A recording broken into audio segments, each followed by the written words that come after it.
Are you ever going to get your dad's Land Rover finished, Richard? Well, we'll give it a go.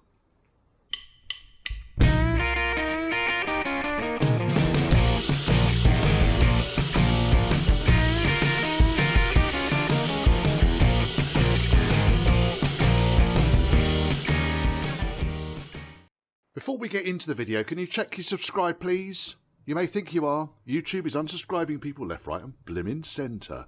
So subscribe, like, dislike, comment, don't comment, share. Do all these wonderful things. They all help the algorithms. The channel is moving forward, but very slowly. But then it's typical of other channels with this sort of content. I think maybe I need some more clickbait. I need more sensationalism in my videos. I need more, you know, chicken licking, skies falling in type stuff, and then I might start improving the algorithms. I don't know. Anyway, if you want to contact me, Church House Classics, it's all one word at gmail.com. And if you fancy buying me a pint, supporting the channel in general, there's a PayPal me link scrolling at the bottom down here. Both links, email and PayPal me link, are in the description below this video. Enjoy it! Aha! Right, giving it a damn good pressure wash off.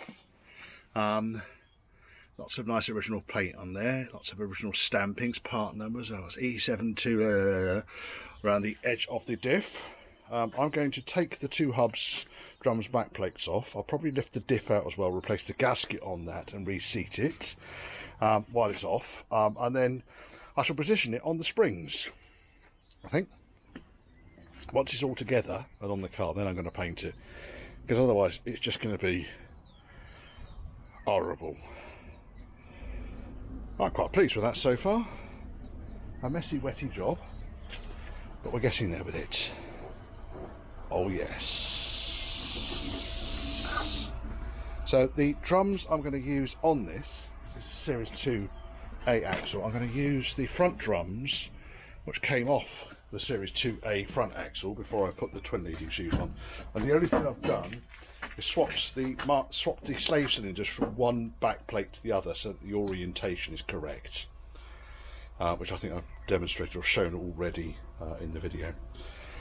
And then this axle casing, which I welded up and everything, that can go in the workshop, or sorry, in the shed, in the container for now. And there's the diff that came off my dad's car originally,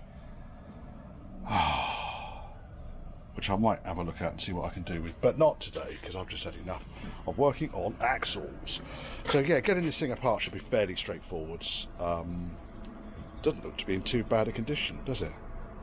All apart. So back plate's good, both drums good.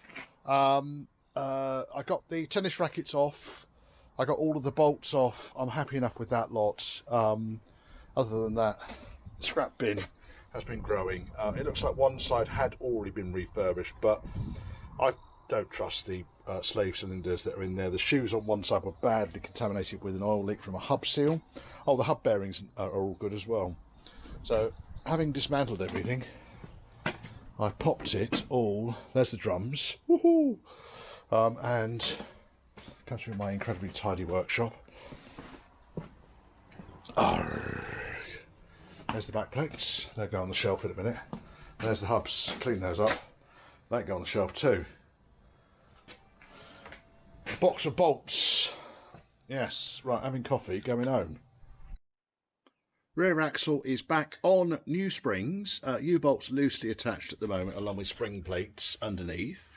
That's all looking good. I took the precaution of replacing the gasket and also the seal in the nose of the differential, hopefully to keep some of that oil in there. And then you remember these two at the back here that were seized up solid. Well, I've got them out.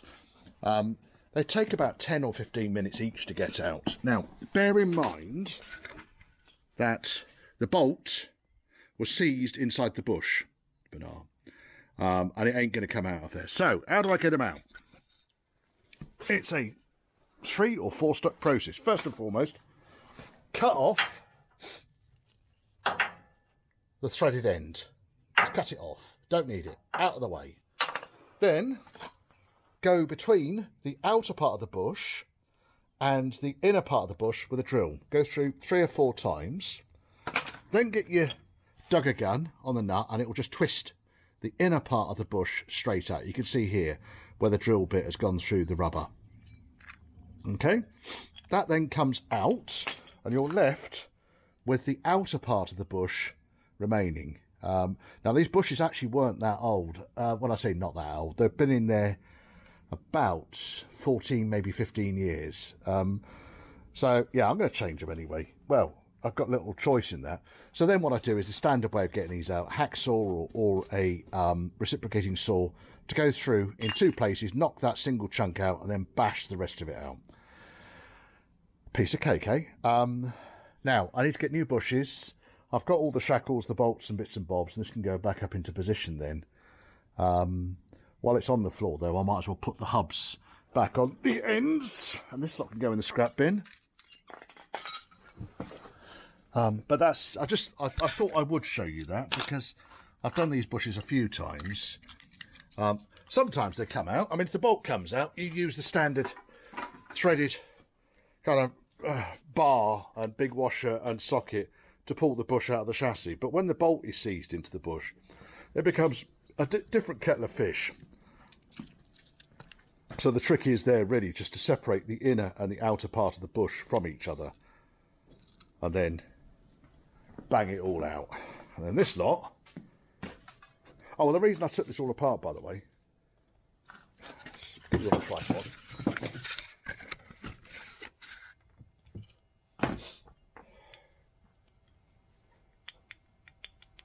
That's kind of worn, isn't it? A similar li.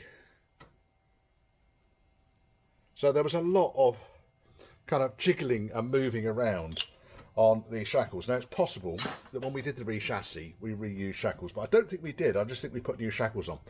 But these are very old. They're in the scrap bin now, so we don't need to worry about them anymore. No. Right, okay. Going to put the back plates on now. So stub axles and back plates. Bolt them all up. Woohoo! And I can do each side at the time. I think this, we've probably got enough clearance off the floor. Otherwise, what I'll do is I'll put a jack underneath just to lift the axle up. I've not whizzed the bolts right up, the U-bolts right up. I've made sure the plate is central and that the centre pin for the spring is going through the middle of it. I've also, underneath where the bolts are, and underneath between the spring plate and the spring, I've put lots of wax. Just like an underbody built hamber stuff. Down there you can see all the shite that came out when I was, excuse me, tripping over my tripod. Yes, I think is the answer there. Yes. Oh, yes. Oh, yes. Right. Let's get these things on. Oh, yes, axle's back in place. Right, so I've loosely fitted the shackles at the back there, pushed new bushes in. Brand new bushes, they just slide in like a dick in a bucket. I don't know whether it's just rust or what that's caused them to seize up. Anyway, springs are in location. Need to do all the bolts up once the weight of the car is actually on it. I've built up both hubs. You can just about see the other hub over there, I think. And this hub, obviously, was already done. So building up the hubs, then I need to get the car supported on the axles rather than the chassis, and I can start messing around with the front end then. So really all I'm doing here is just sort of fairly standard spanner work really. There's nothing particularly complex about it. Replacing all the seals, all of the seal seats, all of the gaskets, all new. So I'm rather hoping that this thing's going to actually keep the oil in that thing and not all over the brakes. I still need to do these exhaust mountings. I'm not quite sure how that managed to happen. Really don't know. Flipping egg. Anyway, dampers can go back on. I've got new dampers and so forth, but again I want to get it off the ground before that happens, because at the moment the springs are hanging because there's no weight on the spring. So I want to jack the car up, support it on the axle. I think I just mentioned this, didn't I? Anyway, cracking footage, Richard. Cracking footage. There's no real nasties to putting these on. The only problem I had, exactly the same as I had on the other side, a bit dark down here folks, L95 was in the way of the drive shaft going in. Cretin. What a cretin. Absolute ham-fisted gibbon. But, yes, so I'm just really plodding along with it. There's nothing really that exciting to talk about.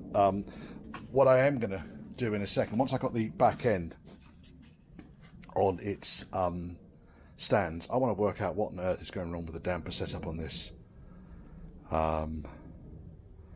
The shackles, there's the old shackles, they match up exactly with the new shackles that have gone on, because I was wondering, well, perhaps the shackles are the incorrect length. I don't know. The other thing I want to do is get the pedal box off. So once the pedal box is off, then I can put a replacement cylinder on there. Now whether we go single circuit or twin circuit, I don't know. Really don't. I'm a little bit kind of like ahead of me game, coming too soon on that one, I'm afraid. But certainly as far as the servo options are concerned, I've got a few more options on the table. And then I found what is possibly the most, almost the most shagged out drive plate I've ever seen. Those teeth are supposed to be that wide. See how wide those teeth are? And see how wide they are at that end. I think that's not been done up, has it? I found the drive shaft that was associated with. It was a short drive shaft. And it actually came off this car. The original axle. So that's scrap. As was the drive shaft. Because it's just going to shear. Yes, I think. I want to get this back on all four wheels again. That means bleeding the brakes through. But before I can get there, I've got to sort a number of other things out. It's never a dull moment, is there? Don't worry about me storing stuff on the top of this. It's in the workshop. Oh, yes. Hello. And when this is out of the way, I've got to get... That's not mine, by the way. When that's out of the way, I've got to get the engine out of this to put a new clutch in it. And sort the monumental oil leak out that's coming out of the probably the rear rope seal on the crank. I've done that before on another Land Rover 2 1/4. They're not particularly difficult. The worst thing about it is taking the engine out to get to it. And as you can see, there's not really an awful lot holding the engine in at the moment. Looks like the front panel I can lift off, really, because once I've taken the hoses off it, that front panel can come off. The only reason it's still on there at the moment is really because I've got nowhere else to put it. A big box up there, that's got a plastic heater unit for a Range Rover Classic in it. There you go. And still, no progress on L95. It's going to happen, folks, it's going to happen. That's a long story. Yes, so we've got another drive plate. This one's in better shape than that other one. At least it fits on. It's not quite so pointy. So I'm going to lob this in place. New gasket. And yes, yesy McYes face. Right, I'm going to get on with this. Too much chatting. There you go. Nice Series 2A pedal box is out. It was leaking anyway, and I wanted to put a servo in. So, as you can see, I've already extended the hole. There's a spoiler for you. The hole would have gone up to about here originally for the pedal to drop through, but when you put the Defender box in, you need to extend that hole up. The other challenge I've got is that the reservoir for the brake and the clutch masters is shared, and it sits here directly above the steering.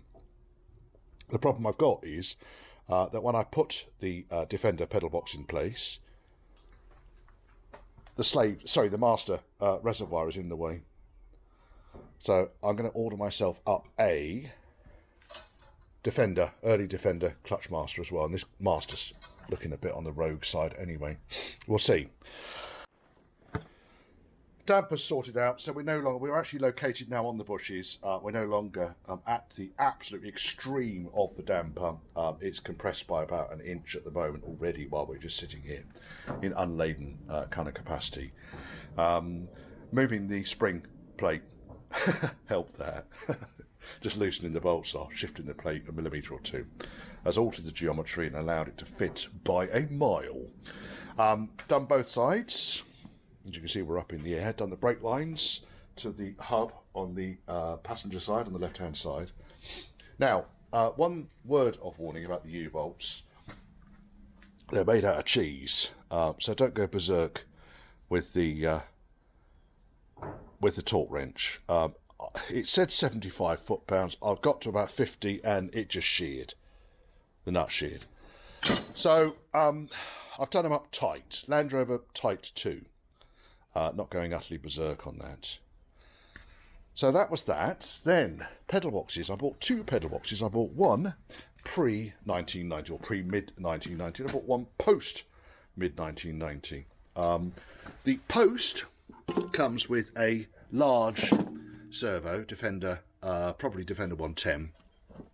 The pedal box in good order. And the pre, which is probably the one I'm going to use, because although that servo is shot, the pedal box, well, the servos are not particularly expensive. They're about 30 or 40 quid new. But the pedal box will, if we balance it there, is that going to work? Probably. Pedal box goes in.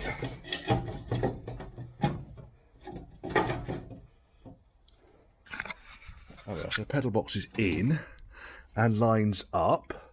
I'm going to need to do something just down here because it's very, very, very tight against the steering box. So I either enlarge the holes to shift the pedal box up, or I just take the corner off the pedal box. I'll work on something there. So we're just doing a trial fit out at the moment. The master is going to sit on the front here with the servo in it as well. So I need to be sure that it's going to fit around the wing.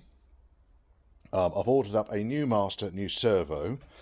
The pedal location sort of lines up. And as I was explaining, the reservoir, we have to wander around the workshop here. There's the reservoir. Oh my goodness, that's heavy. The reservoir, we'll take the reservoir on its own. There must be a load of other bolts in that box. Sits on there.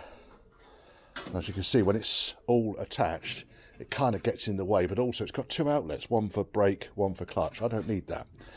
So I thought I'd take the opportunity to replace the clutch master as well with a unit that's got the reservoir on the top of it, self-contained reservoir. Yes, I think. That's all galumphing along in the right sort of direction, isn't it? I'll get this all cleaned up. Might even give it a rattle can of paint. I'll do much the same with the clutch reservoir as well. Sorry, clutch reservoir, clutch pedal box as well. As far as the inside's concerned, nothing particularly interesting to report in here. It is what it is. I have done away, by the way, with the fucking awful flasher switch. It just never works, and I think that is now the flash full beam, although for some reason he's lost the label off it. Might have just fallen off. Horn. So full beam is now on a switch on the dash, running via a relay, because the foot button on the floor, it's a pain in the arse. Yeah, so I think this week really it's going to be about getting this lot lined up and fitted into place. Now, I have, and like I say, I've got all of the old components. So, there's the servo, and this will go on with the non-return valve top. So that'll go in there. Is that going to fit? Well, we love working one-handed, don't we? We really love working one-handed. It's such a good idea. Yeah, it easily clears the steering box. So what I really need to do is to roughly lift the outer wing into place and make sure that the brake master is going to clear it as well. Then I can start doing everything. Now, what I'm going to do is really do away with this line that goes down to the 4-way. Put a 3-way here, so that I have a T-piece, a chassis line goes down and straight to the master with a T-piece that goes to one of each of the front corners, and then a line going to the back. What I will do is I'll double check the Defender manual, because it probably will need a reducer for the back brakes in the circuits. And as luck would have it, I have actually got one here somewhere. I dug it, there it is. It's a reducer. How about that? So I'll just find out which way round that needs to go, and that can probably go in as well. That way, you see, we're not going to end up with the kerfuffle of over braking the back end. Yeah, it's taking longer than I anticipated, this job, but it is for me Dad, so it's at Dad's rates, and it fits in and around the other work. If this wasn't here, then I'd be doing that. But this, as you know, went through a bit of a fail on the MOT by someone that was a bit enthusiastic, I think. Kind of wanted to possibly see if they could steal the car off me Dad at a bargain rate, because it failed so catastrophically. You see, it's got a lot of mud and shit around here. I might, while I'm here, I might strip this bulkhead out on the inside, tidy it up. Engine's got to come out anyway, because I've got to do the rear seal and clutch. So at this stage, in order to do that, the easiest way of doing that is to take the radiator front panel out and lift the engine out. Really, really, really not difficult. And then while that's all apart, I can sort the handbrake out, which apparently is another thing that failed the MOT. Because it said up here, windscreen washer not working, that was empty. Near side front position, so lights not working, headlight aim too low. Well, we've established what that was. That was just down to the headlight bowls and rings just being absolutely rusted out. It's over there somewhere. I've got a new set of lights to put on the corners. Steering box has excessive free play detected at the steering wheel, which is just a load of shit. There is no fucking play in this thing at all. Absolutely none. It's one of the better ones that I've detected, and there was no play in the relay either. Nice little relay down there. There was no play in any of the ball joints either, so I don't know what the fuck they were going on about there. Parking brake lever has excessive movement, indicating incorrect adjustment. It's a fucking Land Rover.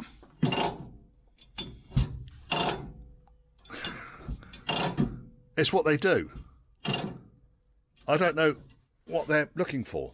They obviously got a child to MOT test it that's used to driving cars with electronic handbrakes. Leaf springs we know about. They've all been replaced now. Every one of them. All of these came from paddock spares. So all four corners now. So got standard 11 leaf on the back, standard 9 leaf on the front. I did think about parabolic springs, but I don't know. Anyway. Offside leaf spring, offside leaf spring. Near side front hub oil seal leaking, which has been replaced now completely. Both front swivels leaking badly. They all do that, sir. Again, a child MOT tested it. Swivel balls, these things down here, they're designed to have a smear of oil on them. You don't want to see them dripping, and certainly you don't want to see it dripping while it's in an MOT, but there will be oil on the swivel ball. If you don't like that, then yes. Rear prop shaft joint worn, but not excessively. Okay. Near side front brake hose has slight corrosion to ferrule. Well, they've all been replaced, every blimmin' one of them. Front odd springs fitted, you fucking tit. Again, child. Near side front and both rear leaf springs corroded and eroded. Well, we know the springs were fucked. Right, okay. So that was it. So there was 4 faults, really. One fault was it needs a new set of springs. Second fault was we had leaking hubs, and third fault we had inefficient brakes. Other than that, they didn't notice the oil pouring off the back of the engine. No, we're not going to notice that. Yes, so we'll get the old Duchess sorted out. Needs to happen. But pedal box looks all right, doesn't it, with the servo? I'll decide how I'm going to get that to fit. It is tight in there.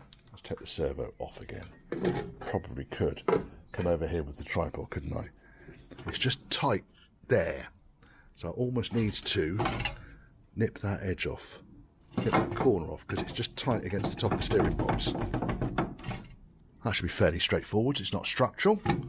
And that'll fit. And then that's a pre-90 Defender pedal box. But, there's a big but here, the post-1990 Defender pedal box is almost exactly the same, with the only exception being the mounting holes for the servo are smaller.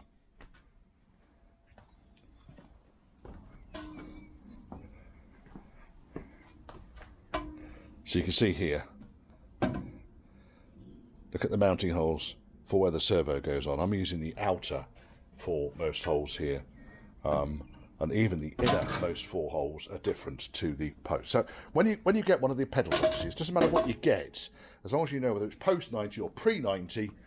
Other than that, the pedal box, the pedal itself, the brake light switch, everything is all exactly the same. So brake light switch needs to go in there. Yesy muck, yes face.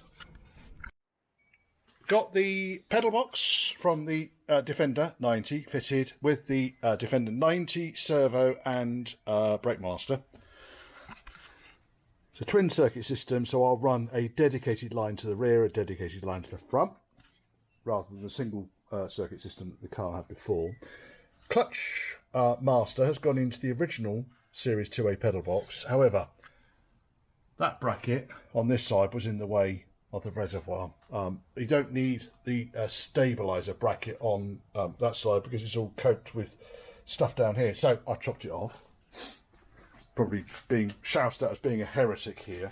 It's a bit dark in here, but you can see the angle of all the pedals. So the brake pedal sits slightly higher than the clutch pedal, but is level with the throttle pedal. So I think it'll work. It will work. So yes, now what I need to do is to make up all the brake lines and tidy that edge up there and then paint it. Right, Sunday, I'm going home.